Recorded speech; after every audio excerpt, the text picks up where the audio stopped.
قبل از اون یعنی قبل از اونdan sonra.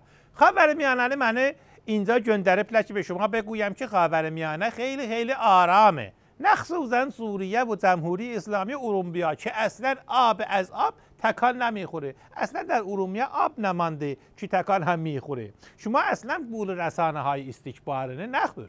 آدم که نباید گول بخورد. گول باید آدم را بخورد. بحث آب خیلی بحث مهمه. اگر آب نباشد که نمیتوانیم شنا میکنیم. اگر هم شنا نمیتوانیم بکنیم چی کار میشویم؟ اون وقت خر بیاوره بقاله بار میکن. البته بسیج در صحنه هست. تو فقط بقاله بار میکن. بسیجی باز تو دراز نگاه کرده. آخه پرونده ای تو چی دست منه بدبختی بنوا. تو همانه چی یک بار شیرمنخط انداخته. شیر آمد ترسید فرار کرده. آخه اون شیری سکه ترس داره. خب سکه‌نی برگردان چی خطش روی باشد. اون یکی بسیجی هم اونور برای من فیگور نشید بعدا به تو میگویم. اما بسیجی آخه تو همانه چی به مقام عظما میگفتی رهبر فرزانه خزانه زاده هم خوب چیزی زن در نظام الهی ما قاضی نمیتوانه میشه رئیس نمیتوانه میشه اصلا آخوند نمیتوانه میشه اون وقت رهبر بشود فرزانه خجالت بکش محکم. اونdan sonra من یک شب با مقام عظما آقای خامنه‌ای قدم میزده. فضای خیلی عرفانlık بود. شب بود و خورشید در آسمان میدرخشید.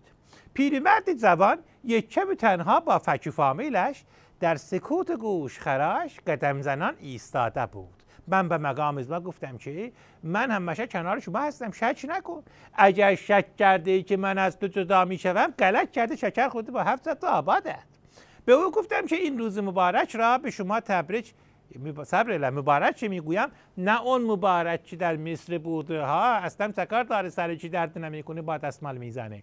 من این روز میمون را به شما تبریک صبر جورم میمون که میگویم نه اون میمون که در باغ وحشه ها البته اون هم اشکال داره در نظام الهی ما میمون تا ریاست جمهور هم میره. پس چه؟ اونجور برای من بسیج ساعت نگاه نکن. از نظر پزشکی من اینجا هر چقدر میستی اشکال نداره چون که روی پا میستی. اما اگر روی سر بیستی پا در هوا میشوی اون وقت خون توی کلم جمع میشوی قرمزی میشوی. چرا خون توی سر جمع میشوی توی پا جمع نمیشوی؟ چون که پاش تو خاله نیست جا نداری برای خون. از اینجا چه سررگونی براندازه چیزی بدی. الان شما نگاه میکنی مقام عظما خون توی کلش جمع شده.